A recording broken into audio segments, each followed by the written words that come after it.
Hi ಎಲ್ಲರಿಗೂ, ಎಲ್ಲ ಅಡುಗೆ ಮನೆಯವ್ರಿಗೂ ಸ್ವಾಗತ. ಸ್ವಲ್ಪ ಮಳೆ ಬರೋ ಹಾಗಿತ್ತು, ಬೆಂಗಳೂರಲ್ಲಿ ಮೋಡ ಮುಚ್ಕೊಂಡಿತ್ತು. ನನಗೆ ಬಜ್ಜಿ ತಿನ್ಬೇಕನ್ನಿಸ್ತು ಟೀ ಜೊತೆಲಿ. ಇವತ್ತು ಬಜ್ಜಿ ಮಾಡ್ಕೊಂಡಿದ್ದೀನಿ. ಅದು ಯಾವುದರಲ್ಲಿ ಬಜ್ಜಿ ಮಾಡಿರೋದು ನೋಡೋಣ ಬನ್ನಿ. ಪಾಲಕ್ ಸೊಪ್ಪಿನ ಬಜ್ಜಿ. ಪಾಲಕ್ ಸೊಪ್ಪಲ್ಲಿರೋ ಎಲೆಗಳು ಫ್ರೆಶ್ ಆಗಿತ್ತು, ಹಾಗಾಗಿ ಅದನ್ನು ಬಿಡಿಸಿ ತೊಗೊಂಡಿದ್ದೀನಿ. ಮತ್ತು 1 ಕಪ್ ಅಷ್ಟು ಕಡಲೆ ಹಿಟ್ಟು ಜಲ್ದಿ ಇಟ್ಕೊಂಡು, 1 ಸ್ಪೂನಷ್ಟು ಸೋಡಾ, 1 ಸ್ಪೂನಷ್ಟು ಉಪ್ಪು, 1 ಸ್ಪೂನಷ್ಟು ಶುಂಠಿ ಬೆಳ್ಳುಳ್ಳಿ ಪೇಸ್ಟು, 1 ಸ್ಪೂನಷ್ಟು ಚಿಲ್ಲಿ ಪೌಡ್ರು, 1 ಚಿಟಕಿಯಷ್ಟು ನಾನು ಇಂಗು ಕೂಡ ಹಾಕ್ಕೊಂಡಿದ್ದೀನಿ. ಸ್ವಲ್ಪ ನೀರು ಹಾಕ್ಕೊಂಡು ಕಲಾಯಿಸ್ಕೊಂಡಿದ್ದೀನಿ.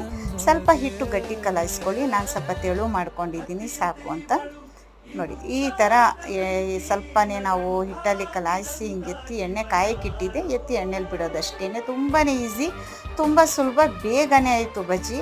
ಮತ್ತು ಟೀ ಮಾಡ್ತಾಯಿದ್ದೀನಿ. ಟೀ ಇವಾಗ ಬಿಸಿ ಬಿಸಿ ಟೀ ಜೊತೆಗೆ ಬಿಸಿ ಬಿಸಿ ಬಜ್ಜಿ ಸಖತ್ತಾಗಿತ್ತು ಇವತ್ತು. ನನಗೆ ಇಷ್ಟ ಆಯಿತು.